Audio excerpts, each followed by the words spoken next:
Okay student, आपण आज आजच्या सेकंड लेक्चरमध्ये पुन्हा शेअर्स अँड डिव्हिडंड ह्या पार्टकडे येतो आहोत. पहिल्या पार्टमध्ये आपण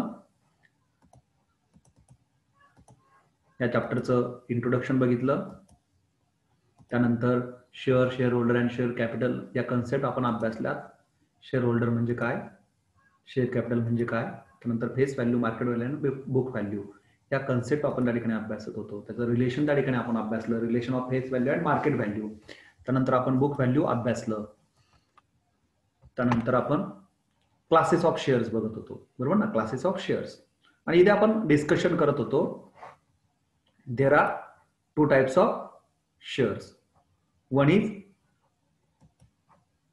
equity share and second is preference shares.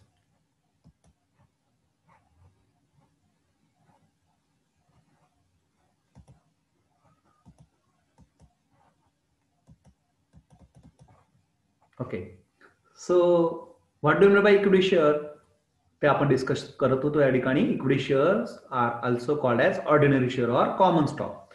तर आपण साधारण किंवा सर्वसाधारण भाग असं देखील त्या ठिकाणी म्हणतो, ऑर्डिनरी शेअर्स म्हणतो किंवा कॉमन स्टॉक, बरोबर ना. Equity share holder have voting right in the company. That means only equity share holder have right of voting to in the election of board of director, okay, to selection of director of the company or any other election conducted by the company, okay, and entitled to contribute rest earning of company after payment of all others.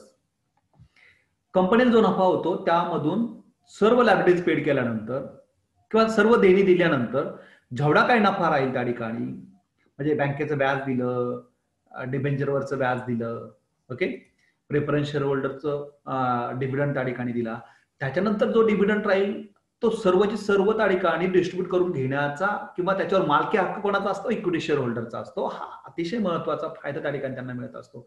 पण loss झाला त्यांना काही भेटत नाही, ही देखील गोष्ट महत्वाची आहे. कारण बाकीच्यांना लॉस झाला तरी द्यावं लागतं, इक्विटी शेअर होल्डरला लॉस झाला काही भेटत नाही. Ordinary shareholder have right to attend and participate in annual general meeting of the company.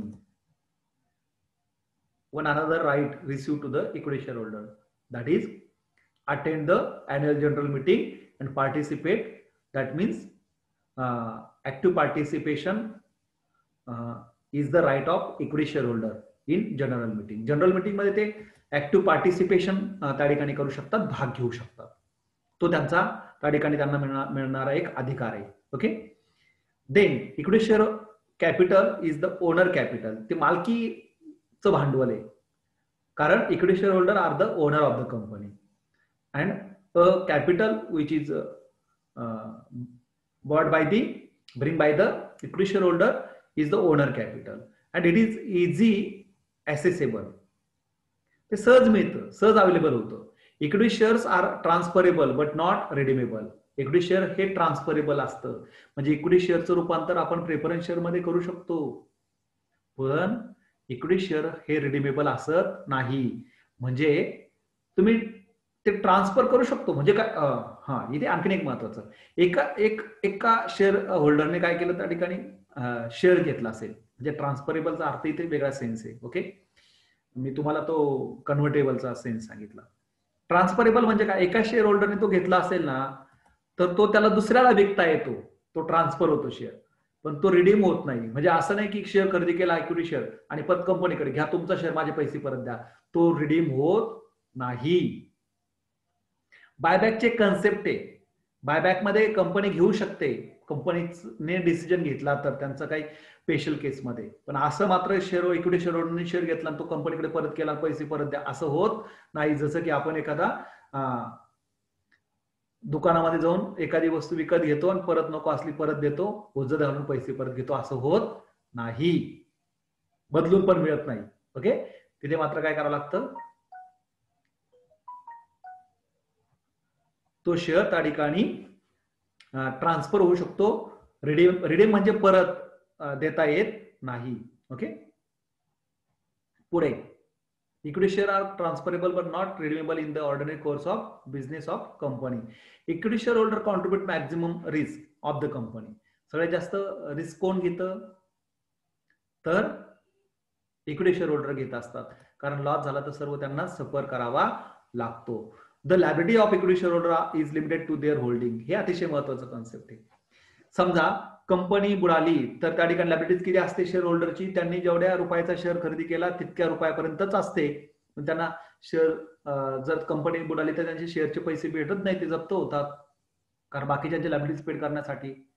मात्र पार्टनरशिप फर्मची मध्ये पार्टनरची लायबिलिटीज काय असते, अनलिमिटेड असते. बघा आपण पार्टनरशिप फर्म पण अभ्यास केला अकाउंट मध्ये. पार्टनरशिप फर्म मध्ये फर्म जर त्या ठिकाणी पैसे कमी पडले असेल तर पार्टनरच्या पर्सनल प्रॉपर्टी मधून पैसे वसूल केले जातात, शेअर होल्डर नाही. 100 रुपये शेअर खरेदी केला असेल, 100 रुपयाची त्याची लायबिलिटीज असते, जास्त असत नाही. पुढे equity shares are those shares which are ordinary in the course of company's business. Equity shareholder are paid on the basis of profit earned by company and do not get fixed percentage of dividend.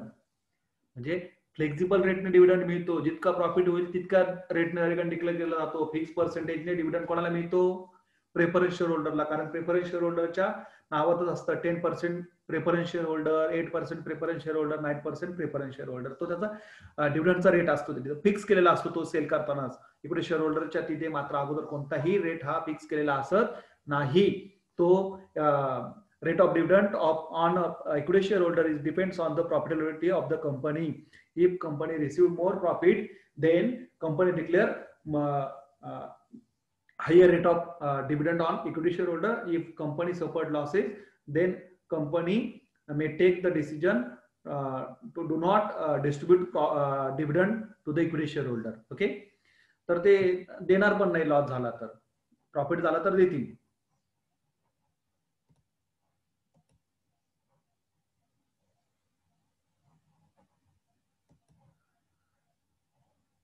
Okay, पुढे preference share holder.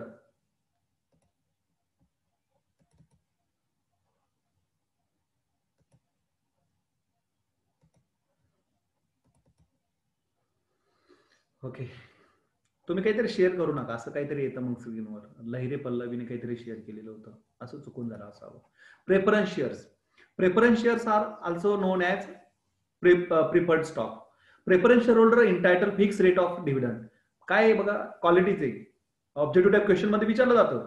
Preference share होल्डरला जो काही dividend मिळतो तो fix रेटने मिळतो का, flexible असतो, तर नाही, फिक्स रेट असतो. 8%, 9%, 10%. मग whether profit received to the company or not. हे खूप महत्वाचं आहे वाक्य. Preference share holder entitle fix rate of dividend. They also entitle to right of preference over equity share holder at the time of repayment of capital in case of liquidation of company. खूप महत्वाचं आहे. काय फायदा होतो जर company liquidation मध्ये गेली, company बंद केली, पेमेंट ऑर्डर ठरलेला आहे कंपनीचं. असं नाही की कंपनी बंद केली की इक्विटी शेअर होल्डर त्यांचे पैसे काढून घेतात आणि मग उरलेले तुमचे घ्या, असं होत नाही. तिथं पेमेंट ऑर्डर ठरलेलं आहे. काय पेमेंट ऑर्डर आहे, अगोदर त्या ठिकाणी सेक्युअर्ड लोन पेड करावं लागतं, नंतर प्रेफरन्शियल क्रेडिटर पेड करावे लागतात, प्रेफरन्शियल क्रेडिटर पेड केल्यानंतर डिबेंचर होल्डर पेड करावे लागतात, नंतर अनसेक्युअर्ड क्रेडिटर पेड करावे लागतात, नंतर प्रेफरन्स शेअर होल्डर पेड करावे लागतात, आणि उरले तर पैसे इक्विटी शेअर होल्डरला. बघा एवढा शेवटी मिळतात. पण इक्विटी शेअर होल्डरच्या अगोदर पैसे कोणाला मिळतात, प्रेफरन्स शेअर होल्डरला. हा प्रेफरन्स शेअर होल्डरचा फायदा आहे, कारण पैसे संपायच्या त्यांना मिळतात. ओके, मग त्या दृष्टिकोनातून they also entitle to right of preference over equity share holder at the time of repayment of capital in case of liquidation of company. डिव्हिडंडच्या बाबतीमध्ये पण इक्विटी शेअर होल्डरच्या अगोदर डिव्हिडंड कोणाला मिळतो, प्रेफरन्स शेअर होल्डरला मिळतो, आणि तो फिक्स रेटने मिळतो. बरोबर ना.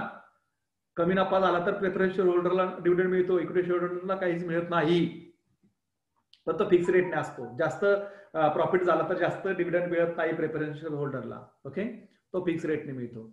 आणि त्याच पद्धतीने कंपनी बंद पडली तर इक्विटी शेअर होल्डरच्या अगोदर त्याचं कॅपिटल त्यांना अगोदर मिळतं, इक्विटी शेअर होल्डरच्या अगोदर. But preference share holder have no voting right, पण त्यांना मतदान करण्याचा अधिकार नाही. Preference share holder, preference shares are cumulative, non cumulative, redeemable, convertible type झाले. कम्युलेटिव्ह संचित, नॉन कम्युलेटिव्ह असंचित, रिडीमेबल रिडीमेबल म्हणजे परतफेडीचे, बरोबर ना. इरिडेमेबल परत न फेडीचे. कन्व्हर्टेबल म्हणजे त्याच्यात रूपांतरित.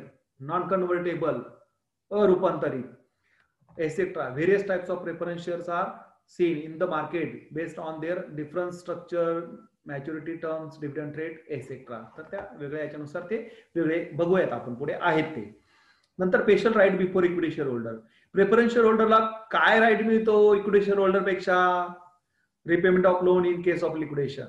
म्हणजे लिक्विडेशन जर झालं तर इक्विटी शेअर होल्डरच्या अगोदर पैसे प्रेफरन्स शेअर होल्डरला मिळतात त्याच्या कॅपिटलवरचे, कंपनी बंद केल्यावर. आणि fix rate of dividend. Equity share होल्डरला फिक्स रेट मिळत नाही, मात्र प्रेफरन्स शेअर होल्डरला फिक्स रेटने डिव्हिडंड मिळतो, नफा हो अगर न हो. इक्विटी शेअर होल्डरला मात्र त्या ठिकाणी जर नफा झाला तर मिळतो, जास्त मिळू शकतो. नफा झाल्यानंतर अजिबात मिळणार नाही आणि तो त्याचा अधिकार पण असत नाही, कारण ते मालकच असतात, बरोबर ना. मालक काय ना, तोटा झाला त्यांना सहन करावं लागेल. Types of preference shares. मग कम्युलेटिव्ह प्रेफरन्स शेअर्स. कम्युलेटिव्ह म्हणजे काय? संचित. पुढे बघूयात. ते दोन महत्वाचे टाईप आहे आपल्याला कॅल्क्युलेशनच्या दृष्टिकोनातून. हे पहिले दोनच टाईप महत्वाचे आहेत, कम्युलेटिव्ह आणि नॉन कम्युलेटिव्ह. बाकीचे नाहीत आपल्याला मॅथमॅटिक्सच्या दृष्टिकोनातून महत्वाचे. Cumulative preference shares, non cumulative preference share, redeemable preference share, irredeemable preference share, convertible preference shares, non convertible preference share. आता रिडीमेबल म्हणजे काय? कंपनी चालू असताना ते शेअर्स परत कंपनीला जमा करता येतात, रिडीम, परत फेडीचे म्हणतो आपण, ते रिडीमेबल. इरिडेमेबल म्हणजे कंपनीचा बंद करेपर्यंत ते परत करता येत नाही, त्याला इरिडेमेबल म्हणतात आपण, परत न फेडीचे. कन्व्हर्टेबल प्रेफरन्स शेअर म्हणजे कोणते प्रेफरन्स शेअर? ज्या प्रेफरन्स शेअरचं रूपांतरण कन्वर्ट होऊ शकतात इक्विटी शेअर होल्डर मध्ये, किंवा मग 9% चे 8% मध्ये, 8% चे 10% मध्ये, त्याला कन्व्हर्टेबल म्हणतो आपण, बरोबर ना, रूपांतर होणारे. त्याच्यानंतर नॉन कन्व्हर्टेबल प्रेफरन्स शेअर का ज्याचं इक्विटीमध्ये रूपांतर होत नाही, किंवा 8चं 9% मध्ये किंवा 9चं 11% मध्ये होत नाही, त्याला आपण काय म्हणतो? नॉन कन्व्हर्टेबल म्हणतो. Participative preference share.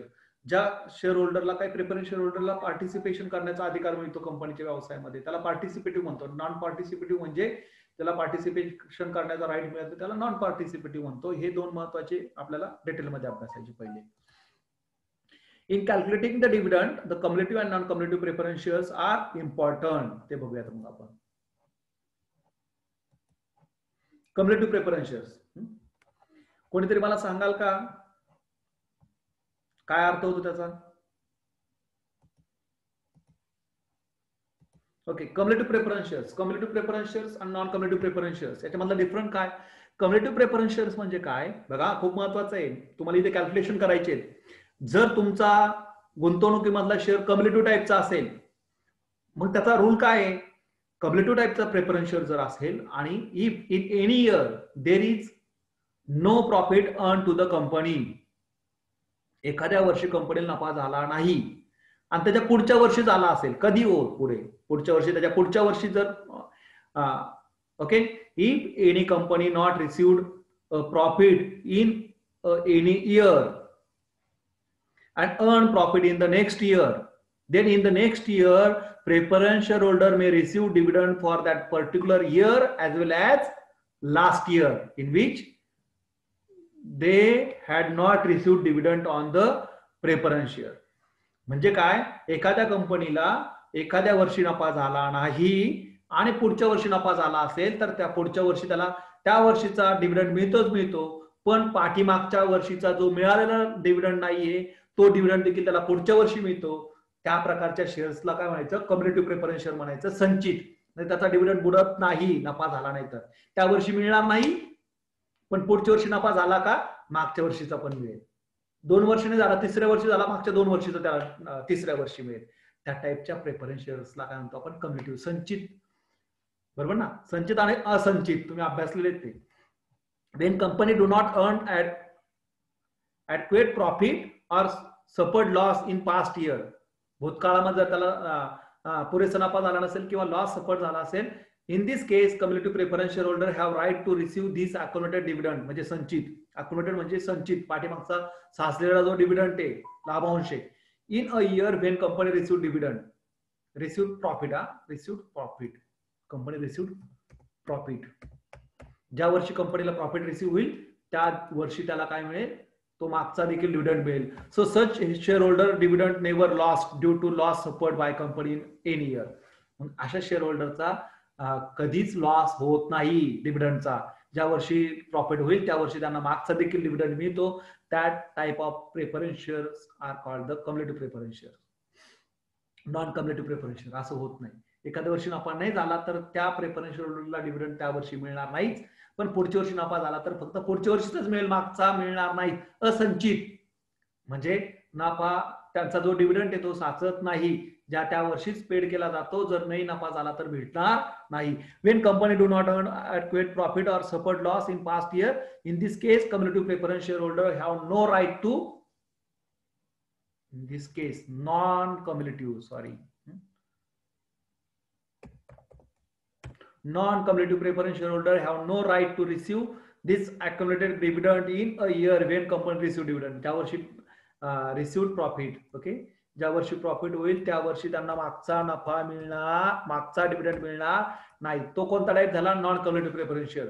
मग आता तुमच्या प्रॉब्लेम मध्ये नॉन कम्युलेटिव्ह असेल तर तुम्ही फक्त चालू वर्षाचा डिव्हिडंड कॅल्क्युलेट करायचा, आणि कम्युलेटिव्ह टाईपचा असेल आणि मागच्या 3 वर्षाचा दिला असेल तर मागच्या 3 वर्षाचा डिव्हिडंड कॅल्क्युलेट करायचा. So such share holder loss their dividend due to loss suffered by company in any year. आणि म्हणून इथे मात्र त्यांचा मागचा पास्ट डिव्हिडंडचा लॉस होतो, तो त्यांना मिळत नाही. हे मात्र या ठिकाणी महत्वाचं आहे. पुढे डिव्हिडंड. आता डिव्हिडंड म्हणजे काय, dividend is a return on shares. शेअरवरचा जो रिटर्न मिळतो त्याला डिव्हिडंड असं म्हणतो. Dividend is a earning in the profit of company to the share holder on share holding. जे शेअर्स खरेदी केले त्याच्यावरचा जो रिटर्न मिळतो कंपनीकडनं शेअर होल्डर, त्याला डिव्हिडंड असं म्हणतो. Whether the return received on preference share holder or equity share holder. Preference share होल्डरवरच्या डिव्हिडंडला पण आपण डिव्हिडंडच म्हणतो आणि इक्विटी शेअर होल्डरवरच्या रिटर्नला देखील डिव्हिडंड असं म्हणतो. Dividend is depend on profit earn by company. Dividend कशावर अवलंबून असतो, प्रॉफिट किती झाला त्यावर अवलंबून असतो, कारण तो डिक्लेअर होतो. पण प्रेफरन्स शेअर होल्डरचा डिव्हिडंड हा अगोदरच फिक्स असतो. Dividend on preference share is paid fix rate, okay, is paid at fix rate which is already decided. तो अगोदर डिसाइड केलेला असतो, तो फिक्स रेटने पेड होतो. Dividend on equity share is not paid at fix rate. तो flexible असतो. Equity share होल्डरवरचा अगोदर fix केलेला असत नाही. It is depend on profit received or not. नफा झाला तर जास्त मिळेल आणि जास्त मिळेल, नाही झाला तर काहीच भेटणार नाही. What amount profit is received, किती प्रॉफिट मिळाल त्यावर. More profit may be more dividend to equity share holder. जास्त नफा जास्त डिव्हिडंड इक्विटी शेअर होल्डरला. It is decided in annual general meeting of the company. तो जनरल अॅन्युअल मीटिंग मध्ये, annual general meeting मध्ये डिसाइड होतो.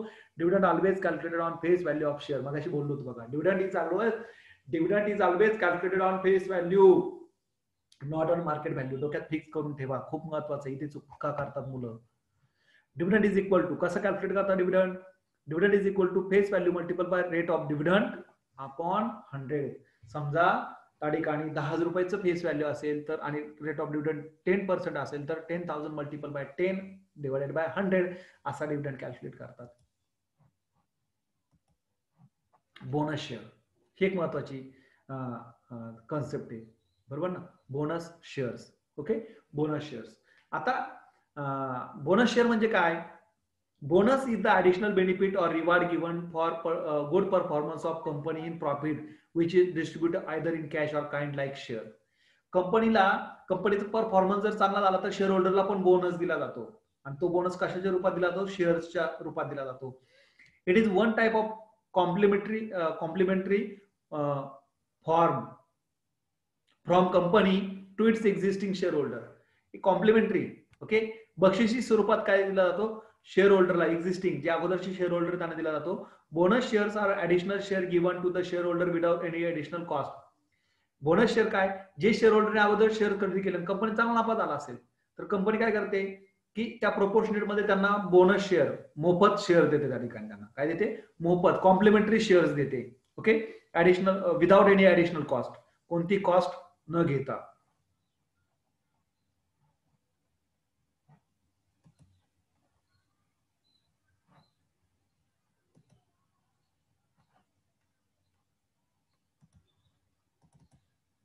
ओके, कोणती cost न घेता.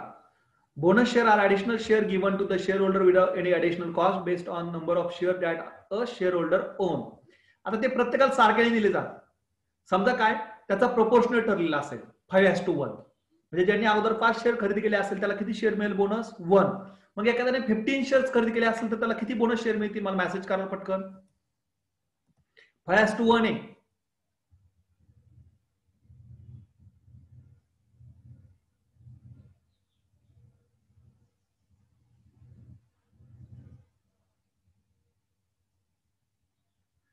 Three. Very good very good very good. 3. एखाद्याने 50 शेअर्स खरेदी केले असेल त्याला किती बोनस शेअर्स मिळतील.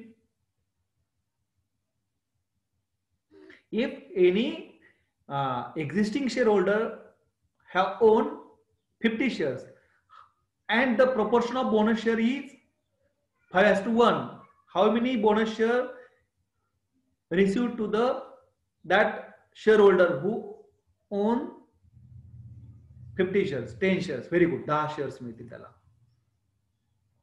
Okay. Normally bonus share are declared in the ratio. बघा 5:1, 3:1. 3:1 म्हणजे काय, ज्याचे 3 असेल त्याला 1 मिळेल. For example if company declare bonus shares 6:3, त्याचे 6 शेअर असेल त्याला 3, म्हणजे 2:1 झालं इथे. That means in existing share holder has hold 6 shares, then 3 shares allotted them as a bonus. तर बोनस शेअर तुम्हाला कॅल्क्युलेट करावे लागतात. पुढे ब्रोकरेज ही महत्वाची कन्सेप्ट आहे. तुम्हाला कॅल्क्युलेशन करण्यासाठी गुंतवणुकीच्या वेळेस तुम्हाला ब्रोकरेज पेड करावे लागतात. शेअर्स खरेदी करताना किंवा सेल आउट करत असताना, परचेस आणि सेलच्या वेळेस जे ब्रोकर असतो, broker who help you in trading the shares, in the purchasing and selling the shares. What is brokerage? Brokerage is the commission or fees charge by broker from seller and purchaser on selling and purchasing the shares. जो broker असतो, broker म्हणजे कोण? दलाल. Broker म्हणजे कोण? दलाल, जो तुम्हाला शेअर्स खरेदी विक्री करण्यामध्ये मदत करत असतो. Okay. Brokerage is the commission. ते कमिशन किंवा फीज म्हणतो आपण त्याला, चार्ज. कसलं कमिशन किंवा चार्ज कोण करतो? तो चार्ज ब्रोकर. कशासाठी? कोणाकडून? From seller and purchaser.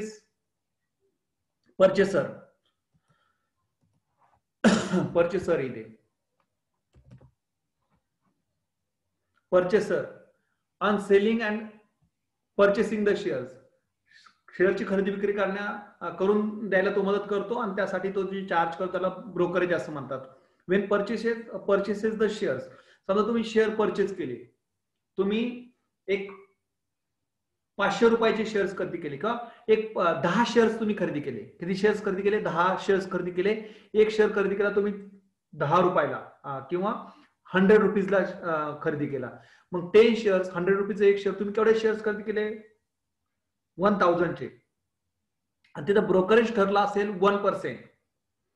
म्हणजे 1000चे शेअर्स खरेदी केले, 1000वर 1%. 1000वर 1000 वर 1%, म्हणजे 10 रुपये ब्रोकरेज झालं.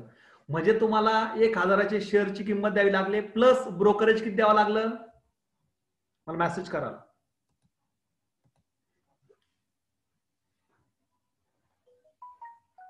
टेन. Very good. काय? 10. म्हणजे त्याला एकूण किती पैसे द्यावे लागले? मगर बरोबर 1010. 1000 रुपये शेअरचे आणि 10 रुपये ब्रोकरेजचे. म्हणजे मला एक सांगा, परचेस करत असताना ब्रोकरेज हे त्या व्हॅल्यू मध्ये ऍड करायचे का लेस करायचे?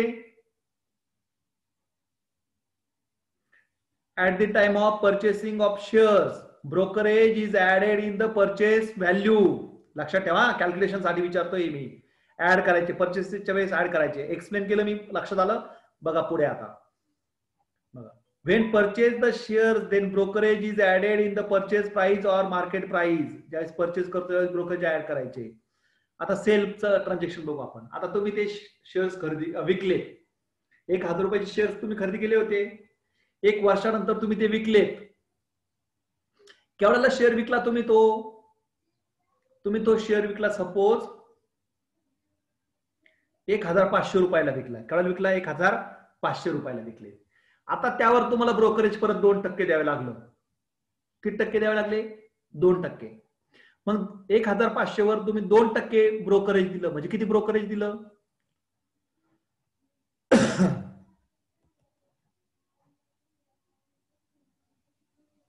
यस, मला मेसेज करा. 30 रुपीज. Very good. 1,500 विकलं ना, 1,500ला विकले त्याचे 30 रुपये. मग आता तुम्हाला ते शेअर्स विकून किती पैसे मिळाले होते? 1,500. बरोबर, 1,500. आणि त्यातून तुम्हाला किती रुपये द्यावे लागले ब्रोकरेज म्हणून ब्रोकरला? 30 रुपीज. मग तुमच्या हातात किती पैसे मिळाले शेअर्स विकून? ऍक्च्युअल पैसे किती मिळाले? Very good Khadke Priyanka, 1,470, 1470. म्हणजे सेल्सच्या ट्रान्झॅक्शनच्या वेळेस ब्रोकरेज त्या किमतीमधून काय करायचे? ऍड करायचे का लेस करायचे? लेस करायचे. Very good. काय करायचे? लेस करायचे. खूप महत्वाचं आहे हे. And when seller sell the shares then brokerage amount is deducted from the selling price or market price. त्यावेळेस मात्र ते लेस करायचे असतात. Brokerage charge in percentage of purchases and sales. ते पर्सेंटेज मध्ये चार्ज केले जातात. 2%, 3%. Broker is person or firm who charge brokerage or commission or fees for executing buy and sell order submitted by an investor. तो मध्यस्थ असतो. तो काय करतो? हेल्प करत असतो शेअर्स खरेदी विक्री करण्यासाठी. त्या पर्सनला ब्रोकर असं म्हणतात, जो शेअर्स जो ब्रोकरेज चार्ज करतो on the selling and purchasing the shares from the purchaser and seller or investor of the shares. Broker is work as a servant in making transaction of share buying and selling. तो servant म्हणून काम करत असतो buying selling करण्याचं. Share market खूप महत्वाची concept आहे. A share market is also known as a stock market. Share market means a place where shares are purchases and sales. That particular place is called the share market. पण now share market is a virtual market. म्हणजे आपण आपल्याला suppose वांगे खरेदी करायचे, आपण मार्केटमध्ये जातो आणि तिथे जाऊन खरेदी करतो, दुकानात जातो आपण. पण आता ते व्हर्च्युअल मार्केट आहे, ऑनलाईन होतं ते. आता इथं सुरू झालंय. आता तुम्ही ऑनलाईन त्या ठिकाणी शेअर्स खरेदी विक्री करू शकता. ते व्हर्च्युअल मार्केट झालं. पण ते एक प्लेस आहे, व्हर्च्युअल प्लेस आहे त्या ठिकाणी. ठीक आहे ना. तर ते त्या मार्केटला आपण शेअर मार्केट म्हणतो, जिथं शेअरची खरेदी विक्री केली जाते. The share market is also known as stock market. Share market is the place of buying and selling of shares and other financial instruments. पण तिथं शेअर्स नाहीत, डिबेंचर असेल, बाकीचे काही स्टॉक असेल, हे खरेदी विक्री होते. त्याला आपण काय म्हणतो? शेअर मार्केट म्हणतो किंवा स्टॉक मार्केट म्हणतो. Actually nowadays buyer or seller need not to visit physically stock exchange. Physically stock exchange म्हणजे आता सध्या आपल्याला स्टॉक एक्सचेंज मध्ये किंवा स्टॉक मार्केटमध्ये जाण्याची गरज नाही ट्रेडिंगसाठी. ओके, बायरला आणि सेलरला. It is now work online. Online खरेदी विक्री होते. व्हर्च्युअल मार्केट आहे. Online trading make share market virtual. Okay, आभासी म्हणजे इथे तुम्ही मार्केटमध्ये जाण्याची गरज नाही, तुमच्या मोबाईलवरून ट्रेडिंग करू शकता. Stock exchange is a place. Stock exchange म्हणजे काय? तिथं शेअरची खरेदी विक्री होते. स्टॉक एक्सचेंज होतो, खरेदी विक्री याच्याकडून त्याच्याकडे. Exchange is a place to trade stock from investor and brokers. In India there are 2 famous stock exchanges. भारतामध्ये 2 एक्सचेंजेस फेमस आहे. एक बॉम्बे स्टॉक एक्सचेंज BSE. त्याचा जो काही निर्देशांक आहे तो सेन्सेक्स आहे. आणि national stock exchange NSE. These are 2 stock exchange. त्याचं काय? निफ्टी. ठीक आहे. तर हे त्या ठिकाणी महत्वाच्या कन्सेप्ट आहेत. पुढे महत्वाचे फॉर्म्युले आहेत. पटापट लिहून घ्याल तुमच्या नोटबुक मध्ये. 7 मिनिटं बाकी आहेत, त्याच्यात आपले फॉर्म्युले लिहून झाले पाहिजे. बघा, पहिला फॉर्म्युला आहे सम युजफुल फॉर्म्युला. आता कॅल्क्युलेशन करायचे आहेत आपल्याला. पहिल्यांदा number of shares hold. Number of shares hold calculate करायचं. कसं कॅल्क्युलेट करणार रे? टोटल इन्व्हेस्टमेंट, केवढ्याची इन्व्हेस्टमेंट विकली, आणि सेलिंग प्राइस पर शेअर, एका शेअर केवढ्याला विकला, तर त्याला number of shares hold calculate होती.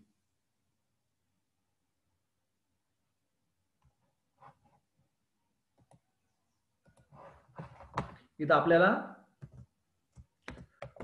टोटल सेलिंग प्राइस असंही म्हणता येईल तुमच्या लक्षात राहण्यासाठी. बघा, टोटल इन्व्हेस्टमेंट म्हणजे काय? Total investment total selling price upon selling price per share, total number of share sold calculate होतील. नंतर number of share purchased,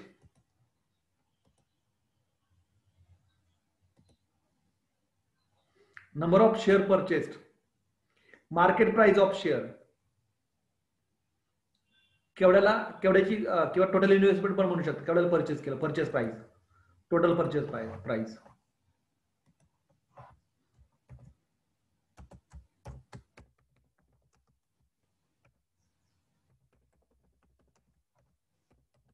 total purchase price upon total amount of investment.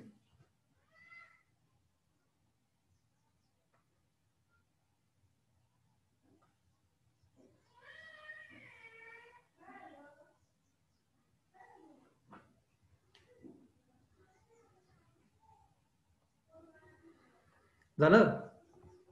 Market price of share, total purchase price upon total number of amount of investment. Sorry इथे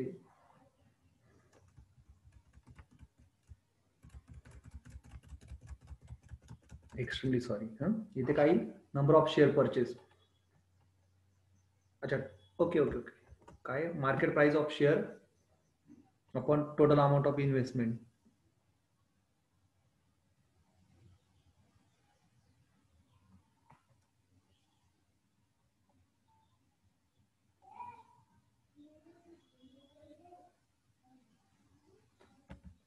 इथे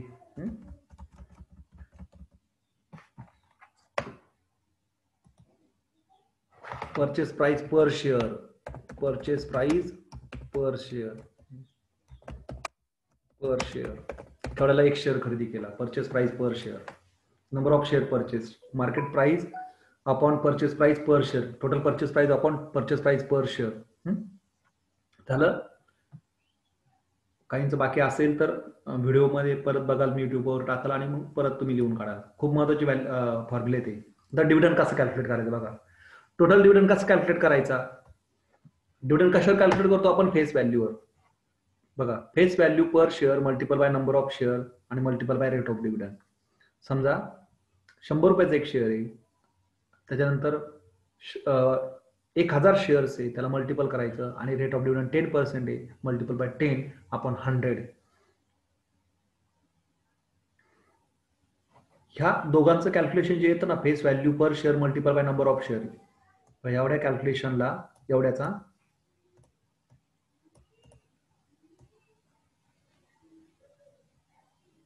काय म्हणतो आपण, total face value म्हणतो. बघा or formula तयार केला आपण.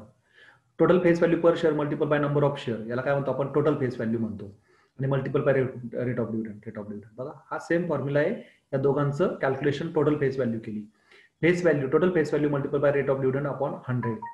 हा टोटल डिव्हिडंड झाला. आता एका डिव्हिडंड पर शेअर, एका शेअरवरचा डिव्हिडंड कॅल्क्युलेट करायचा असेल तर फेस व्हॅल्यू पर शेअर, एका शेअरची फेस व्हॅल्यू घ्यायची, multiple by rate of dividend घ्यायचा, मल्टिपल बाय 100 करायचं. टोटल फेस व्हॅल्यू घेण्याची गरज नाही आणि इथे नंबर ऑफ शेअर घेण्याची गरज नाही. Face value per share multiple by rate of dividend upon 100, तर तो कॅल्क्युलेट होईल. हे शेवटचं स्लाइड. नेट गेन कॅल्क्युलेट करायचं असेल तर total sale minus total purchases. बघा 12,000 रुपयाला शेअर्स विकले आणि ते खरेदी केले होते 10,000 रुपयाला, म्हणजे total selling price minus total purchase price, असं झालं ते नेट गेन झालं. आणि जर डिव्हिडंड पण मिळाला असेल त्या शेअरवर तर तो सेलिंग प्राइस मध्ये ऍड करायचा असतो. मग net gain if dividend is given, total selling price plus total dividend, total selling price plus total dividend minus total purchase price. हा झाला नेट गेनचा. दोन फॉर्म्युले. डिव्हिडंड दिला असेल तर हा फॉर्म्युला वापरायचा आणि डिव्हिडंड दिला नसेल तर हा फॉर्म्युला वापरायचा. हा प्लेन आहे, selling price minus purchase price, आणि इथे मात्र selling price plus dividend minus total purchase price. Okay. आता गेनचं पर्सेंटेज कॅल्क्युलेट करायचं असेल, गेन किती गेन झाला तो, मग आता इथे in percentage total gain upon amount invested, किती गेन झाला आणि किती गुंतवणूक केली होती, मल्टिपल बाय 100 केला की गेन तुम्हाला पर्सेंटेज मध्ये मिळेल. आणि रेट ऑफ रिटर्न काढायचा आहे, खूप महत्वाचा फॉर्म्युला आहे हा. Dividend per share upon investment पर शेअर. पर शेअर डिव्हिडंड किती मिळाला आणि पर शेअर किती गुंतवणूक केली होती, मल्टिपल